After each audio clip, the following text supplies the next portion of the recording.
শুরু করতেছি। তো খেয়াল করো, তোমরা ইতিমধ্যেই দেখা যাচ্ছে যে তোমরা এক দ্রব্যের বাজার ভারসাম্য নিয়ে আমরা আলোচনা করছি, অর্থাৎ তোমার আংশিক বাজার ভারসাম্য নিয়ে আমরা কিন্তু গতদিন কথা বলছি। আর আজকে আমরা সামগ্রিক বাজার বাজার নিয়ে কথা বলবো। তো এখানে সামগ্রিক বাজার মানেই হইতেছে এখানে একাধিক দ্রব্য থাকবে, একাধিক দাম থাকবে, অর্থাৎ একের অধিক থাকবে। তো ওইখানে তাহলে স্বাভাবিক অর্থে তোমার চাহিদা এবং যোগান, এই দুইটা তোমার আহ মানে দুইটার যে অপেক্ষক বা ফাংশনও একাধিক থাকবে। এখানে এরকম একটা উদাহরণের সাহায্যে আমি এটা দেখাবো। এই যেখানে উদাহরণ 6 এখানে দেওয়া আছে কি যে দুটি দুটি দ্রব্যের চাহিদা ও যোগান অপেক্ষক নিম্নরূপ। এখানে দেখো, একটি দ্রব্যর এই যে চাহিদা অপেক্ষক দেয়া আছে এবং ওই দ্রব্যের যোগান অপেক্ষকও দেয়া আছে। দ্বিতীয় দ্রব্যের বা দ্বিতীয় বাজারের চাহিদা অপেক্ষক এবং যোগান অপেক্ষক তোমার দেয়া আছে। এখন প্রথম প্রশ্ন করতেছে যে দ্রব্যগুলো পরিপূরক না পরিবর্তক তা নির্ণয় করো। আমরা কিন্তু পরিপূরক এবং পরিবর্তক দ্রব্য সম্পর্কে কিন্তু আমাদের ধারণা আছে। আমরা জানি যে পরিপূরক দ্রব্য ওই দ্রব্য যেগুলা একটি ছাড়া অন্যটি বিবেচনা করা যায় না। যেমন কালি কলম, হ্যাঁ, কালি ছাড়া কলম তো বিবেচনা করা যাবে না। আবার পরিবর্তক দ্রব্য এমন দ্রব্য যেগুলা একটির পরিবর্তে আরেকটি ব্যবহার করা যায়। যেমন মনে করো যে কলম, পেন্সিল, একটির পরিবর্তে আরেকটি ব্যবহার করা যায়, এই ধরনের দ্রব্য। এখন এই যে এইটা প্রথম বাজার, এটা হইতেছে দ্বিতীয় বাজার, অর্থাৎ প্রথম বাজারের চাহিদা এবং যোগান অপেক্ষক, এটা হইতেছে দ্বিতীয় বাজারের চাহিদা ও যোগান অপেক্ষক। দুইটা বাজারের দেওয়া আছে এখানে, যেহেতু দ্রব্য এখানে দুইটা।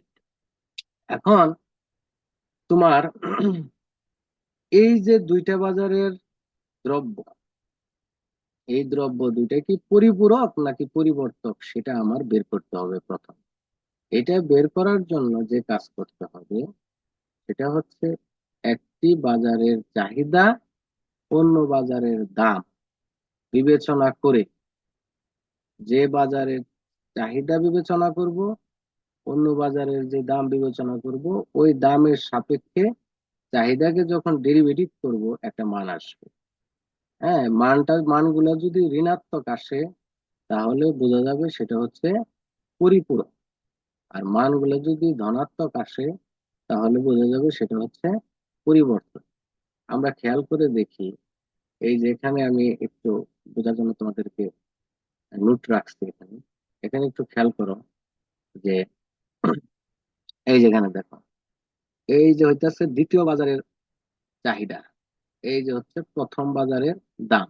অর্থাৎ দ্বিতীয় বাজারের চাহিদাকে প্রথম বাজারের দামের সাপেক্ষে যদি ডেরিভেটিভ করি, সেই মান যদি তোমার ঋণাত্মক আসে এবং প্রথম বাজারের চাহিদাকে দ্বিতীয় বাজারের দাম দ্বারা যদি ডেরিভেটিভ করি, সেই মানও যদি ঋণাত্মক আসে, তাহলে বুঝে নিতে হবে এই দ্রব্যদ্বয় হচ্ছে পরিপূরক। দ্রব্যদ্বয় হবে পরিপূরক। আর যদি এই মান দুইটা যদি ধনাত্মক আসে, যদি দুইটাই ধনাত্মক আসে, তাহলে সেটা হয়ে যাবে পরিবর্তক। পরিবর্তক, এই হলো বিষয়। তা এখন খেয়াল করো এখানে, এই যে এখানে দেখো দেওয়া আছে এই QD1 function, QD2 function, QS1 function এবং QS2 ফাংশন, এই ফাংশন গুলা দেয়া আছে। তাহলে আমরা প্রথমে যেটা করব যে প্রথম বাজারের চাহিদাকে দ্বিতীয় বাজারের দামের সাপেক্ষে আমরা ডেরিভেটিভ করব। তাহলে আমরা ডেল্টা বাই ডেল্টা P2, এই QD1 এর মান আমরা এটা বসিয়ে দিই এখানে, বসিয়ে দিলাম। বসিয়ে দেওয়ার পরে এখন এই যে P2 সাপেক্ষে ডেরিভেটিভ করব। আমরা জানি যার সাপেক্ষে ডেরিভেটিভ করব সেই মান, সেই চলক যদি না থাকে তাহলে সেটা শূন্য হয়ে যায়। এই যে দেখো এখানে 410, এখানে কিন্তু তোমার P2 নাই, এজন্য এটা হয়ে যাবে শূন্য। এখানেও কিন্তু তোমার P2 নাই, সেজন্য এই মানটা হয়ে যাবে শূন্য। এগুলো আমরা জানি। আর এখানে যেহেতু P2 আছে, এর উপরে তোমার পাওয়ার ওয়ান, তার মানে এটার মান, এটা রেজাল্টটা ডেরিভেটিভ করলে রেজাল্ট আসবে -2। -2 হচ্ছে ঋণাত্মক। এখন আমরা দ্বিতীয় বাজারের চাহিদার কথা বিবেচনা করি। দ্বিতীয় বাজারের চাহিদার ক্ষেত্রে দেখো, দ্বিতীয় বাজারের চাহিদা যদি আমরা বিবেচনা করি, তাহলে আমরা P1 এর সাপেক্ষে ডেরিভেটিভ করব। P1 এর সাপেক্ষে ডেরিভেটিভ করলে এই P2 এর মান তো আমাদের দেওয়াই আছে, এই মানটা এখানে বসালাম। এখানে এই যে 295 এর ডেরিভেটিভ করলে শূন্য, এখানে P1 আছে, এই জন্য এটাকে ডেরিভেটিভ করলে রেজাল্ট আসবে কি -1, এখানে -1 আসবে। আর এখানে যেহেতু P2 আছে, তাহলে এইটা P1 এর সাপেক্ষে ডেরিভেটিভ করলে শূন্য আসবে। তাহলে ওভারঅল রেজাল্টটা আসতেছে কত, -1। তাহলে দেখা যাচ্ছে যে কত- এখানেও তোমার ঋণাত্মক মান, এখানেও তোমার ঋণাত্মক মান। তাহলে এই দুইটা থেকে আমরা বুঝতে পারতেছি যে যে এটা হচ্ছে পরিপূরক দ্রব্য। পরিপূরক দ্রব্য। হ্যাঁ, অর্থাৎ দ্রব্যদ্বয় হচ্ছে পরিপূরক। এই যে দ্রব্যগুলো পরিপূরক না পরিবর্তক, তাহলে আমার রেজাল্ট হয়ে গেল। যদি এই দুইটা মান যদি ধনাত্মক আসতো, হ্যাঁ, অর্থাৎ এখানে যদি ধনাত্মক মান আসতো, এখানেও যদি ধনাত্মক মান আসতো, অর্থাৎ is greater than zero, greater than zero যদি হইতো, তাহলে সেটা পরিবর্তক হয়ে যেত। এখানে কারো কোনো প্রশ্ন আছে? তোমরা একটু মাঝে মাঝে ইয়ে করো, রেসপন্স করো। না স্যার, হ্যালো কোনো স্যার। প্রশ্ন নেই। আচ্ছা, স্যার, এখন হ্যাঁ বলো। স্যার যদি একটা প্লাস আর একটা মাইনাস আসার সম্ভাবনা আছে? না, এখানে এমন ভাবেই দেয়া থাকবে যে তোমার আহ, ঋণাত্মক আসবে অথবা ধনাত্মক আসবে, পরিপূরক বা পরিবর্তন হবে। কারণ আমাকে বলেই দিয়েছে যে পরিপূরক নাকি পরিবর্তন, এই দুইটাই আসবে। যদি এরকম আসে তাহলে সেটা তো রেজাল্ট আসবে না। ঠিক আছে, বোঝা গেছে? জি আচ্ছা, স্যার। এরপরে আসি। এরপরে প্রশ্ন দেখো, আমাদেরকে বলছে, দ্বিতীয় প্রশ্ন বলছে যে ভারসাম্য দাম এবং পরিমাণ নির্ণয় করো। ভারসাম্য দাম এবং পরিমাণ নির্ণয় করো। আমরা স্বাভাবিক অর্থেই এর আগে যেমন একটি বাজার যখন ছিল, তখন চাহিদা ইকুয়াল টু যোগানের মাধ্যমে, ওই বাজারের চাহিদা এবং যোগানের সমতার মাধ্যমে আমরা ভারসাম্য দাম এবং পরিমাণ নির্ণয় করে আসছি। কিন্তু আজকে হচ্ছে আমার দুইটা বাজার। হ্যাঁ, এটা হচ্ছে প্রথম বাজার, এটা হচ্ছে দ্বিতীয় বাজার। তাহলে আমাকে দুটি বাজারের ভারসাম্য আগে নির্ণয় করতে হবে। তাহলে দেখো, এখানে প্রথম বাজারের ভারসাম্যের শর্তানুসারে আমরা জানি যে QD1 ইকুয়াল টু QS1, এটা হলো প্রথম বাজারের ভারসাম্য শর্ত।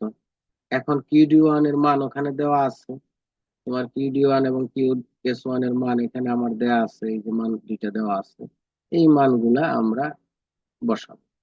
মান বসাই এখানে। মান বসালে দেখো, এই যে মান বসাইছি, এই যে এখানে মান বসাইছি, এখন আমরা এটাকে ক্যালকুলেশন করব। ক্যালকুলেশন করলে দেখো এখানে দুইটা চলক আছে, P1 P2। তা আমাদের এখানে স্পেসিফিক কোনো রেজাল্ট আসতে পারবো না, কিন্তু এটাকে ক্যালকুলেশন করলে এই যে এরকম একটা ফাংশনে দাঁড় করানো যাবে। এটাকে আমরা 1 নং সমীকরণ দেবো। এখন এরকম ভাবে দ্বিতীয় বাজারেরও একটা ভারসাম্য থাকবে। দ্বিতীয় বাজারের ভারসাম্য অবস্থায় আমরা জানি QD2 equal to QS2। Function গুলার মান বসিয়ে দিব। মান বসিয়ে এখানে ক্যালকুলেশন করলেও এটার মতোই একটা ফাংশন বের হবে। ওই ওই দুই ফাংশন আমরা তোমার আহ, আহ, প্রতিস্থাপন পদ্ধতিতেও করতে পারি সমাধান, অথবা তোমার অপনয়ন পদ্ধতিতেও করতে পারি। যদি এরকম 2 নং ফাংশনটা যদি এরকম ভাবে রাখি, তাহলে সেটা প্রতিস্থাপন করা যাবে। আর যদি মনে করেন না, সরি, অপনয়ন করা যাবে। আর যদি মনে করেন না, যে আমরা প্রতিস্থাপন করি, তাহলে এই ফাংশনটাকে আমরা যে কোনো একটা চলকের সাপেক্ষে সমাধান করব। যে এখানে আমরা P1 এর সাপেক্ষে সমাধান করে রেজাল্টটা পাচ্ছি হচ্ছে এই যে এইটা। হ্যাঁ, তো এই মানটা আমরা এই সমীকরণে বসিয়ে দিই। এই সমীকরণে যখন P1 এর মান বসাবো, তখন একটা চলকে থাকবে, অর্থাৎ P2 থাকবে। এই যে P1 এর মান 1 নং সমীকরণে বসিয়ে পাই। 1 নং সমীকরণে বসাইলাম। বসানোর পরে দেখো, এই যে এখানে P2 মান অটোমেটিক্যালি তোমার এই যে P2 মান চলে আসছে। এই যে ভাগ করো, P2 মান হয়ে গেছে 75। তাহলে এখানে খেয়াল করো পিটুর মান হচ্ছে 75। এটা তুমি মাথায় রাখো। এখন এই পিটু এর মান আমরা যদি এই 2 নং সমীকরণ, এই যে 2 নং সমীকরণ, যেহেতু P1 সমান এটা আমরা রাখছি এইভাবে, তাহলে এখানে P2 এর মান যদি আমি বসিয়ে দিই, তাহলে দেখো অটোমেটিক্যালি আমরা P1 এর মানও পেয়ে যাবো। P1 এর মান আমরা পেয়ে যাবো। এই যে P1 এর মান চলে আসছে, এই যে 40। এই যে P1 এর মান আসছে 40। এই এই যে এই P1 এটা হলো প্রথম বাজারের দাম, ভারসাম্য দাম। আর এই P2 হচ্ছে দ্বিতীয় বাজারের ভারসাম্য দাম। আমাদেরকে ভারসাম্য দাম ও পরিমাণ বের করতে বলছে। তা এখন আমরা পরিমাণ বের করব যে কোনো একটা ফাংশনে। তোমার প্রথম বাজারের চাহিদা ফাংশনে তুমি মান বসাবা, এবং দ্বিতীয় বাজারের চাহিদা সমীকরণে P1 P2 এর মান বসাবা। এই যে দেখো তোমার এখানে, আমি এইটা একটু ক্লিয়ার করি এখানে, ক্লিয়ার করি, অনেক কিছু হয়ে গেছে।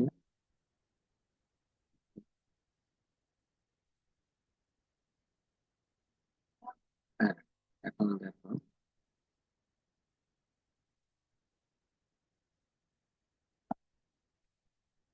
এই যে দেখো, আমরা যদি এই যে এই চাহিদা সমীকরণে এই যে P1 এর মান 40, P2 এর মান 75 যদি বসায়, তাহলে কিন্তু এখানে প্রথম বাজারের ভারসাম্য পরিমাণ বের হয়ে যাবে, প্রথম বাজারের ভারসাম্য পরিমাণ।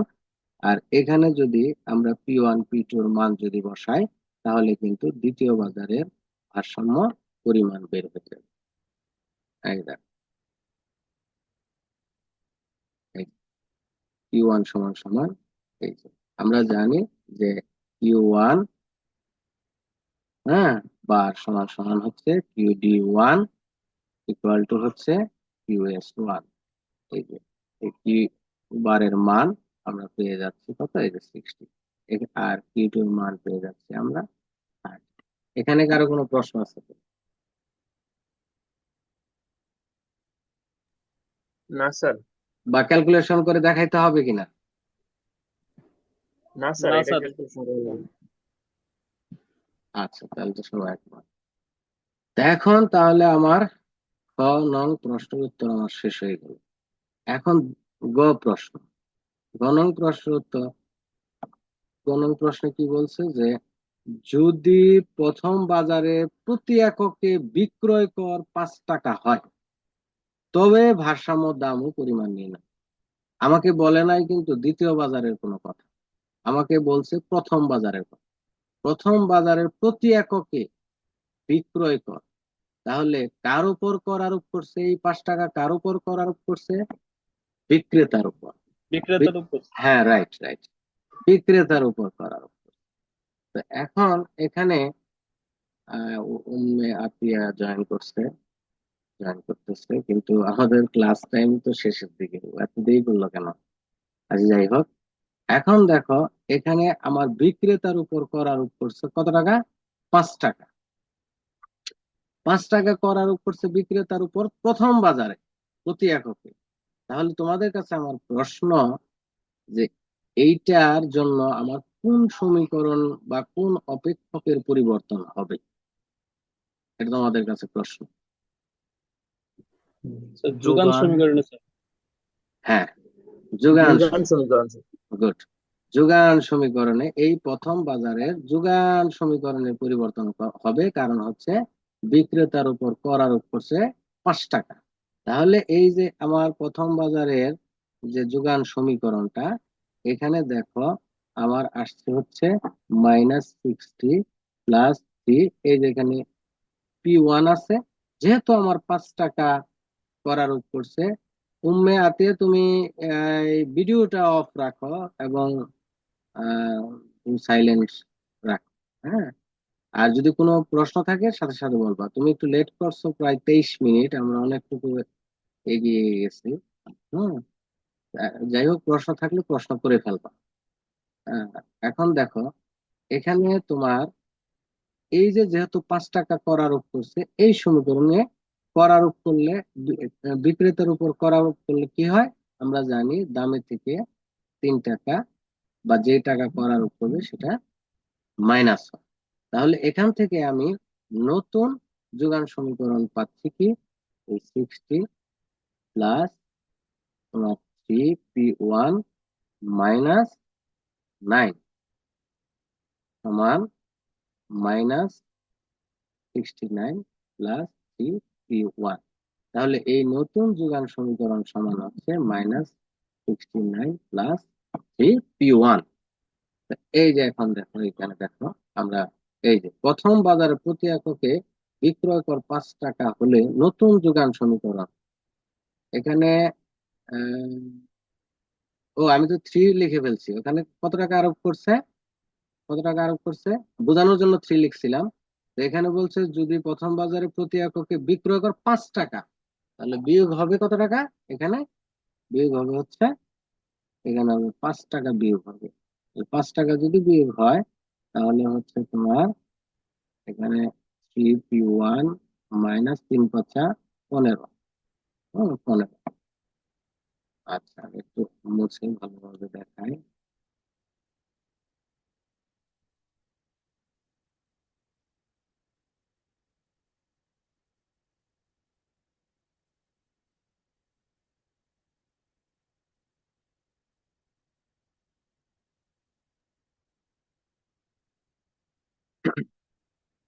তো খেয়াল করো এখানে তোমার আমার যোগান সমীকরণে কি পরিবর্তন হবে, যেহেতু 5 টাকা করার করছে 60 প্লাস 3p1 মাইনাস 5, এই যে 5। যদি 3 টাকা করা আরোপ করতো তাহলে এখানে -3 হইতো, 2 টাকা করা আরোপ করলে এখানে তোমার -2 হইতো, তাই না?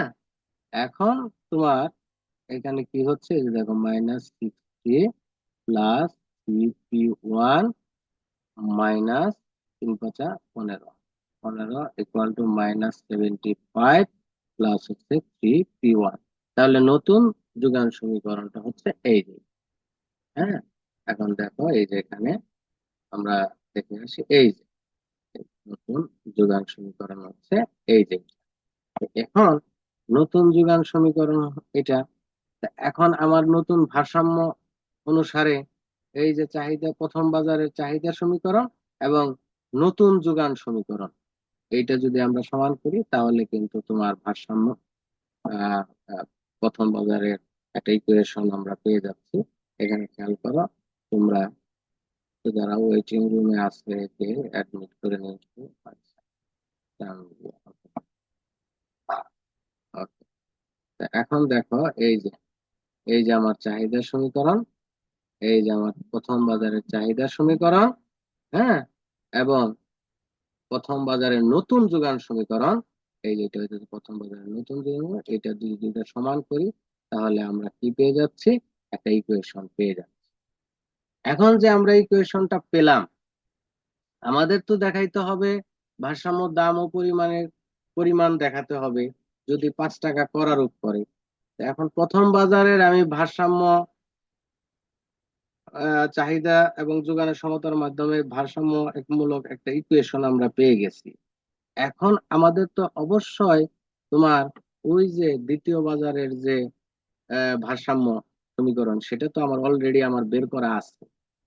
আগে খনন প্রশ্নের মধ্যে কিন্তু এই যে দ্বিতীয় বাজারের ভারসাম্য অবস্থায় আমাদের কিন্তু এই যে তোমার p1 সমান সমান এই ইকুয়েশন কিন্তু আমার বের করা আছে।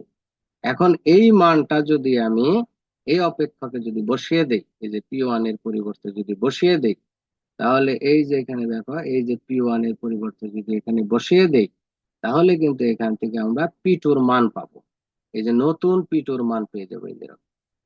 এই যে দেখো, এই যে 8, আর এই যে তোমার p1 এর মান, এই যে p1 এর মান এই যে 8, এই যে 8 আর এই p1 এর মান আগেই আমার নির্ণয় করা আছে কত, -5p2 প্লাস 415, অর্থাৎ 415। এই যে দেখো আগেই বের করা আছে আমার, এই যে সমীকরণ 2 নং সমীকরণে পূর্বেই কিন্তু তোমার বের করা আছে, এই যে পূর্বেই তোমার বের করা আছে, এই যে, হুম, ওই মানটা তুমি বের করে ইয়া করবা। আচ্ছা, টান দিলে মনে হয় ইয়া করতে পারতেছে না। জয়েন করতে পারতেছে না, বারবার রিকোয়েস্ট করা। আচ্ছা, এরপরে দেখো, এখন এই যে এখান থেকে ক্যালকুলেশন করলে এই যে দেখো, এই এখানে মানটা বসিয়ে দিচ্ছি, P1 এর মান এই যে +2 P2, আর এই যে 485। এখান থেকে যদি ক্যালকুলেশন করো তাহলে অবশ্যই P2 এর মান চলে আসবে।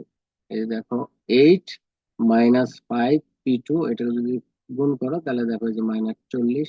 এটুকু তোমরা পারবা, এগুলো পারবা। 8 দিয়ে এটা যদি গুণ করি তাহলে এটা চলে আসে, এবং 2P2 এখানে এই যে 40 -40 P2 +2P2, এটা বিয়োগ করলে এইটা আসে। আর এই অংশটা আমরা এই পাশে নিয়ে যাব, এবং এটা যদি ক্যালকুলেশন করতে যাও, তো এখন দেখো এখানে P2 এর মান চলে আসছে। হুম, এখন এই P2 এর মান আমি তোমার ওই যে এই অপেক্ষকে, এই যে নতুন যে অপেক্ষক পাইছি, এই অপেক্ষকে P2 এর মান যদি বসাই, তাহলে আবার এই যে P2 এর মান যদি এখানে বসাই, এই যে এখানে যদি P2 এর মান বসাই, তাহলে দেখো এই যে P1 এর মান ক্যালকুলেশন করলে আর P1 এর মান চলে আসছে এই যে 4197.97। এখন আমার আগে P1 এর মান ছিল কত? 40। P2 এর মান কত ছিল? 75। এখন দেখো P1 এর মান কত? এখন হচ্ছে এই যে নতুন P1 এর মান হচ্ছে 41.97। তাহলে ভারসাম্য দামের কি পরিবর্তন হইল? এই যে 1.97 টাকা বৃদ্ধি পেল প্রথম বাজারে, আর দ্বিতীয় বাজারের ক্ষেত্রে বৃদ্ধি পেল তোমার দ্বিতীয় বাজারে তোমার কি হয়েছে? পিটুর মান হচ্ছে 74.61। আর দ্বিতীয় বাজার আগে ছিল কত বছর, এখানে বৃদ্ধি পায় না, এখানে হ্রাস পায়। এইভাবে তোমার ভারসাম্য দাম ও পরিমাণ নির্ণয় করতে পারো। পরিমাণের ক্ষেত্রেও পরিবর্তন হয়েছে, এই পরিবর্তনটা দেখে দিলে।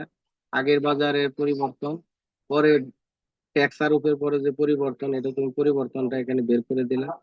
বের করার পরে তুমি দেখা যাচ্ছে যে এখান থেকে আমরা ভারসাম্য দাম ও পরিমাণও বের করতে পারি। আবার তোমার কি করতে পারি, একটু ওয়েট করুন, হ্যাঁ।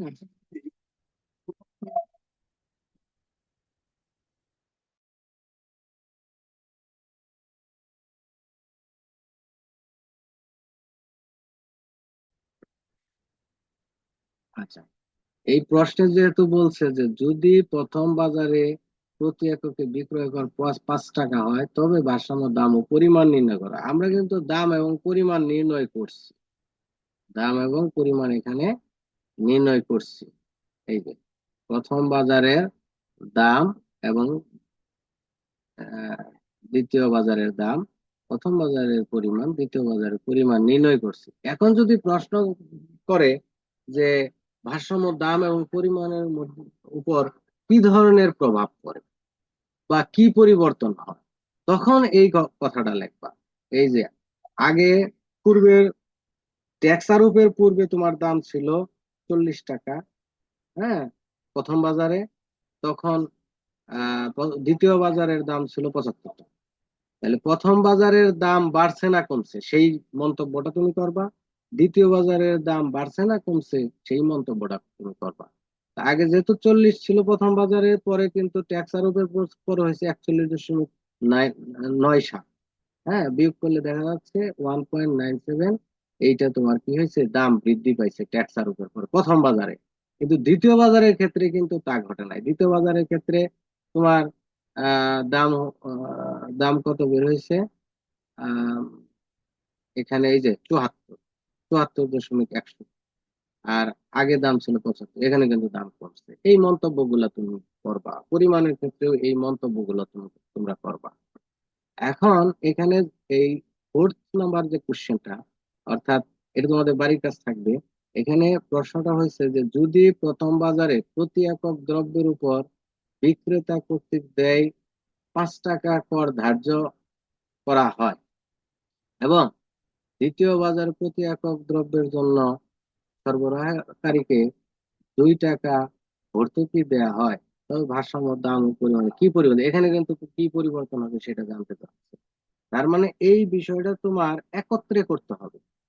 হ্যাঁ, একত্রে কিরকম, প্রথমে তুমি 5 টাকা, যেহেতু তোমার এখানে প্রথম বাজারে 5 টাকা কর আরোপ করছে, তাহলে অবশ্যই তোমার প্রথম বাজারের যোগান সমীকরণের পরিবর্তন হবে। দ্রব্যের উপর কর, যেহেতু বিক্রেতা, হ্যাঁ, বিক্রেতার উপর কর বা দ্রব্যের উপর কর, এই জন্য তোমার প্রথম বাজারের যোগান সমীকরণের কি হবে, পরিবর্তন হবে।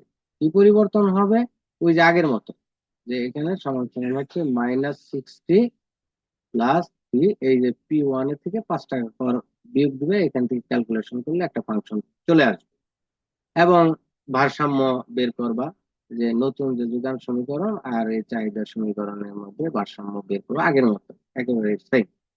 এখন যদি বলে যে 2 টাকা ভর্তুকি প্রদান, কোন বাজারে ভর্তুকি প্রদান করছে, খেয়াল করে দেখো। আমার এখানে ভর্তুকি প্রদান করছে দ্বিতীয় বাজারে। তাহলে দ্বিতীয় বাজারে যদি ভর্তুকি প্রদান করে, তাহলে দ্বিতীয় বাজারের যোগান সমীকরণের পরিবর্তন হবে। হ্যাঁ, যোগান সমীকরণের কি হবে, এই P2 এর সাথে প্লাস হবে এই যে 2 টাকা, এই যে প্লাস 2, এই হইতেছে তোমার নতুন ফাংশন পাবা। এখন নতুন ফাংশন অনুসারে তোমার দ্বিতীয় বাজারের চাহিদা এবং নতুন যোগান আহ, সমীকরণের মাধ্যমে তোমার তুমি আহ, ভারসাম্য একটা সমীকরণ পাবা। এই যে এরকম, এই যে প্রথম বাজারের এই যে সমীকরণটা পাইছো এইটা, আর দ্বিতীয় বাজারে এই যে নতুন সমীকরণ, এই নতুন সমীকরণের মাধ্যমে ভারসাম্যের শর্ত অনুসারে এটা দিয়ে এই যে নতুন একটা সমীকরণ পাবা। এই দুইটা সমীকরণ, এই যে এই সমীকরণ এবং হ্যাঁ এবং এই সমীকরণ, এই দুইটা সমীকরণ ক্যালকুলেশন করে তখন তুমি আবার নতুন P1 P2, এই যে P2, এই যে তোমার এই যে P1 এরকম মান পাবা। তখন তুমি ওই আগের থেকে পরের যে পরিবর্তনটা, সেই পরিবর্তনটা তুমি বের করবা, অর্থাৎ দামের পরিবর্তন বের করবা।